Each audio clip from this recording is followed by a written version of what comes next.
What up is Marcus Dynasty Superflex Dads. We have a Superflex rookie mock draft in Dynasty, but we have landing spots, which is going to make this very interesting. I already had moved players down and up based off of this.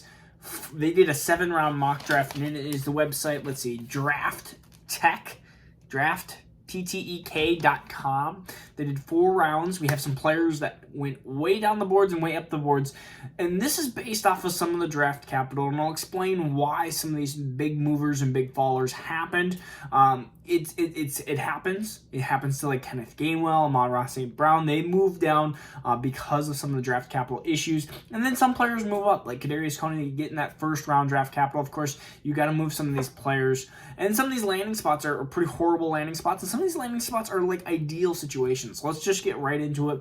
101, still going to be Breece Hall. It's Arizona as the landing spot, and it was drafted the first running back off the board, round 2, pick 55 overall in this mock draft. I don't like Arizona as a situation, but James Conner, 3-year deal. I don't see them making this kind of move. Breece Hall, I can see them making more of like a James Cook or a Kyren Williams to fill into that Chase Edmonds role, but let's just say I am not the NFL GM and I don't make the rules, so Breece Hall might be the running back that goes there, and if he does, he will take over James Conner in a year's time. Think Melvin Gordon, Jonathan Taylor. That's what you're going to get. You might not get the immediate 2022 production that we want, but in 2023 and on, you're going to see maybe even James Conner get cut, and you might see a fill-in running back down the road. That's just what happens to running backs. James Conner's already 27. He's going to be 30 by the end of this contract, and so you can definitely see that would be the situation if he does go to Arizona. Number 2,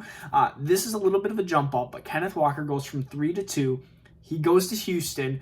He's in the 3rd round, 3.68, so round 3, pick 68th overall. And why Kenneth Walker? Houston is a situation that they're going to need to run the ball a lot, and I could see Kenneth Walker getting a lot of usage and volume. Think Pittsburgh, Najee Harris last year. Maybe not an ideal situation for Najee Harris with Ben Roethlisberger being a quarterback, but Davis Mills has shown that he was an okay quarterback. Rex Burkhead at times, David Johnson at times were actually fantasy relevant, and you have Kenneth Walker at his age being completely more talented than David Johnson at his age and Rex Burkhead. So if you can have those two be somewhat fantasy viable, I mean, we even saw Rex Burkhead for a 2-game period showed what he can actually do. I think you can see that from Kenneth Walker. Houston, again, not an amazing situation, but they desperately need a 3-down running back, and Kenneth Walker can give you that 2.5 to 3 downs and a ton of volume. So 102 here, and the reason why is Treylon Burks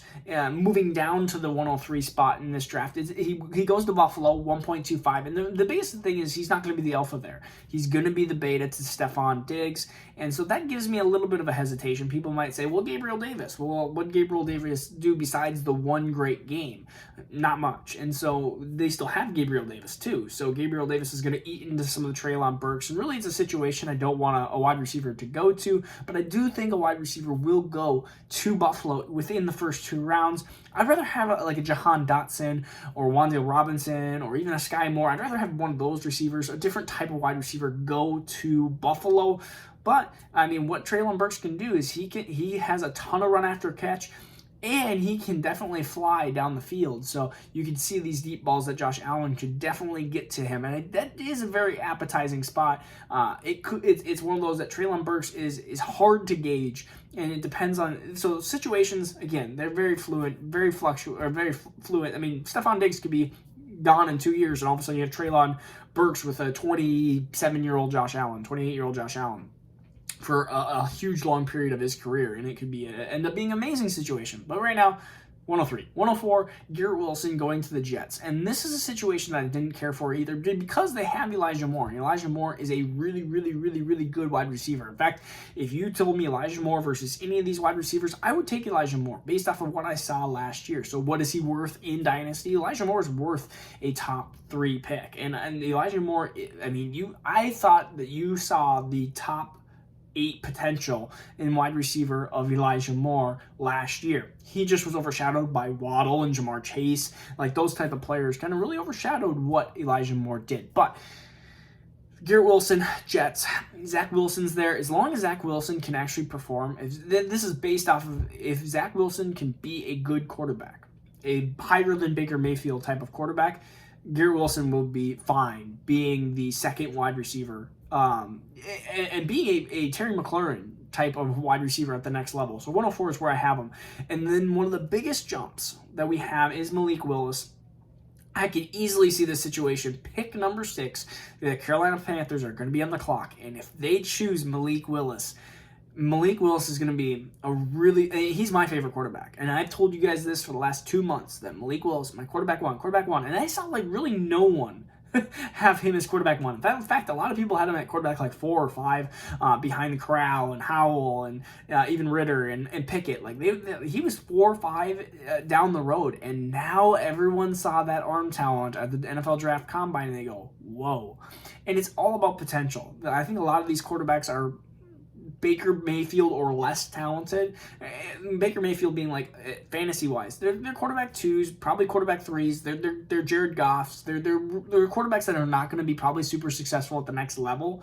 It's just these fill-in type of quarterbacks. So I want the guy that is going to show you that he could be the next Deshaun Watson, the next Lamar Jackson. Even Jalen Hurts, a top 6-7 fantasy wide or quarterback at a specific given time, and Malik Willis has those attributes, and that's why Malik Willis is my number 1 quarterback. And if he's the first quarterback taken off the boards, and given that number 6 overall draft capital, I could even see Malik Willis move ahead of, especially Garrett Wilson being to the Jets, Treylon Burks.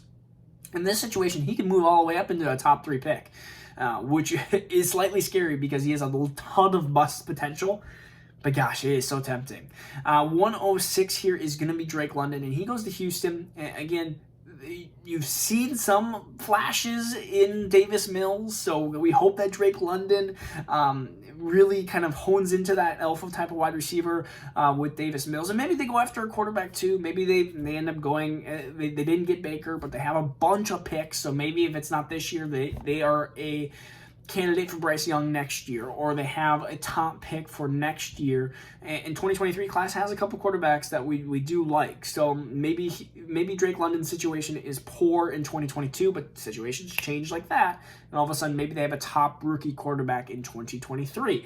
But Drake London is going to be my 106. 107 here is Jameson Williams, and I'm probably going to make a video on if whatever Green Bay wide receiver is going to be taken could be threatened to be the number 1 overall pick / top 3 pick, because it's going to be so tempting, especially with Aaron Rodgers. And I get it. It's going to be super tempting to have to replace him for Devontae Adams.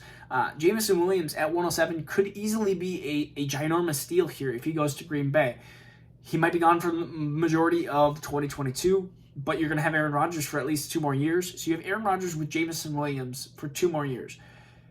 It is very, very, very tempting to have him above Drake London. I mean, it's very tempting to have whatever Green Bay wide receiver to be the number 1 wide receiver. And so this is where we would really have to see where the rest of the free agents fall. Again, we're not even done through free agency. This hasn't exactly happened quite yet, but it'll be. I'm very intrigued on where Jameson Williams at 107 here because of the ACL injury. But if you have Garrett Wilson or Drake London at Green Bay, you could see Drake London being the number 1 wide receiver in Dynasty, taking ahead of Garrett Wilson, ahead of Treylon Burks. Say if Treylon Burks is the Green Bay wide receiver, you could see him in some people's rankings going from 3 to 4, which I see him kind of into that tier, going all the way up to 1. We'll see. We'll see because Green Bay is going to take a wide receiver. They have to take a wide receiver. And they have to do it within the first 2 rounds. And I said that 2 years ago, and they didn't do it. they picked Jordan Love and A.J. Dillon. So, but if they do this, if they don't do it this time, Aaron Rodgers might just say, "Hey, you know what? Sorry, I'm retiring again." And so 108 is going to be Matt Corral. Another ideal situation where usually I would have Matt Corral lower, but Seattle, they have Tyler Lockett, they have DK Metcalf, they have a running back that is drafted into this draft, and who knows if they're going to have Rashad Penny or not. This situation, Matt Corral, Seattle, 108. I think Matt Corral is the second best.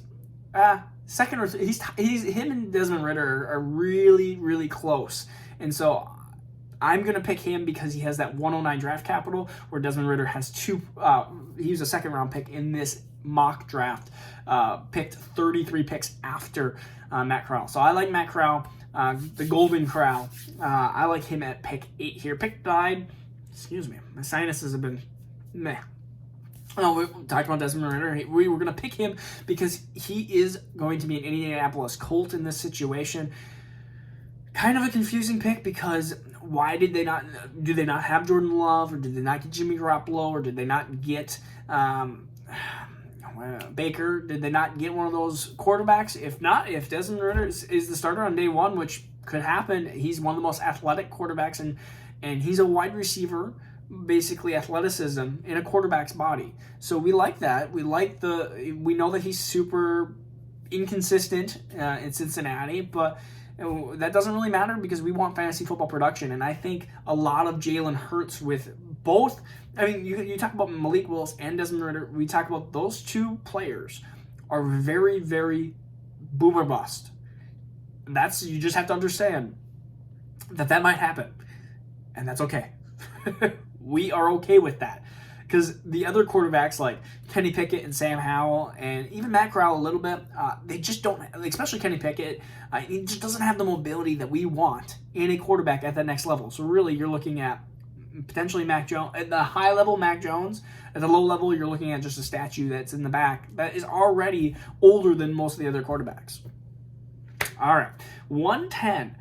We are going to go with George Pickens, and this is a situation where I wonder if this was pre 2 days ago. I'm not going to look and see when that draft was. Maybe it was a couple days ago because Kansas City is the landing spot, and I love George Pickens. In Kansas City, Juju, of course, there for a year.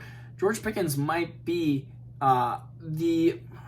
with his athleticism, with his ability and his frame and everything like that, you could see him being the wide receiver 2 on that team. The issue immediately, somebody would say, is they have Juju, they have Kelsey, and they have Hill. They have a lot of mouths to feed. Kelsey getting older. Let's just say he's gone in a year or two. Juju probably gone in a year. Hill, I mean, he's in his late 20s. So George Pickens could be theoretically a wide receiver that you're just going to have to kind of hold on to and sleep on and just kind of wait for that to actually come to fruition. But I really like his ability and talent. Kansas City, not the greatest spot temporarily, but could be a much better situation down the road. 111, one of the highest risers, one of my sleepers, apparently not sleeping anymore. He's awoke. 2.43, so right early in the second round, we have Atlanta choosing Christian Watson. I love Christian Watson. And maybe it's because I'm a Minnesota boy, and he's just right over in North Dakota. But he is a monster. 6'4", 210 pounds, athletic freak. I'm thinking, you look at his ability, and it's Chase Claypool-esque. And you put him at Atlanta with Kyle Pitts and unknown at quarterback right now, Matt Ryan. I mean, they have to feed some mouths there. Olamide Zacchaeus is the only other wide receiver there right now. They have to have somebody. Russell Gage is even gone. So Christian Watson immediately becomes a tempting pick in the late first round there. And you probably are going, hey, I haven't heard that Isaiah Spiller. Like, what is going on with Isaiah Spiller? He's usually a top 6-7 pick. What happened to him? In this situation, he gets the Kenneth Gainwell fall. And what I mean by Kenneth Gainwell is I loved Kenneth Gainwell's tape. I loved his talent. Kenneth Gainwell was a little underweight, and that was a big issue. But I thought talent-wise, Kenneth Gainwell was talented. I thought he was very talented. And if he was a top 2-3 round pick in the NFL draft, and if he fell in a good situation, I thought that he would be a top 7. If he went to Houston or if he went to Atlanta, I thought he would have been like a top 7 pick in Dynasty rookie mock drafts or in Dynasty rookie drafts. But this draft, 109, which is a 4th round, which we don't like 4th round. It's early enough in the 4th round, which you sometimes get the Devontae Freemans and the Michael Carters. So there are those situations. Seattle, which unknown backfield, unknown quarterback. In this situation, they're going to have Matt Corral at quarterback. Oh, excuse me. 112. That's where I'm going to have him. Probably one of the biggest fallers. He was the 6th running back taken off the boards behind Samir White, James Cook, Kyron Williams, and of course, Breece Hall and Kenneth Walker. That I don't really care for. I don't like, and I think in the end we're gonna see him potentially work out his pro day. He got hurt, did poorly at his pro day. This is classic. This is one of those classic. He's the pro day faller, meaning, the NFL draft combine faller. He did not perform well at the NFL draft combine. They started pulling him out, say, hey, he's got an injury. Did he have an injury? We don't know. I think this situation is clearly that he's just going to be one of those fallers that he's not a good tester, but when you go to the actual NFL, doesn't matter what you test. Sometimes, are you a good football player or not? And I think Isaiah Spiller's a good football player. In Seattle will be a very interesting situation, especially if they sign anybody else in the backfield in the scenario that we have up until the rookie draft. So a lot of things can change. But I had fun with this one. I had fun moving people around the boards. Gosh, it's like we've had this stagnant board for so long. I wanted just to move some people around. Let me know what you think, and we'll see you again soon here. All right, subscribe if you haven't yet. Peace out. Take care.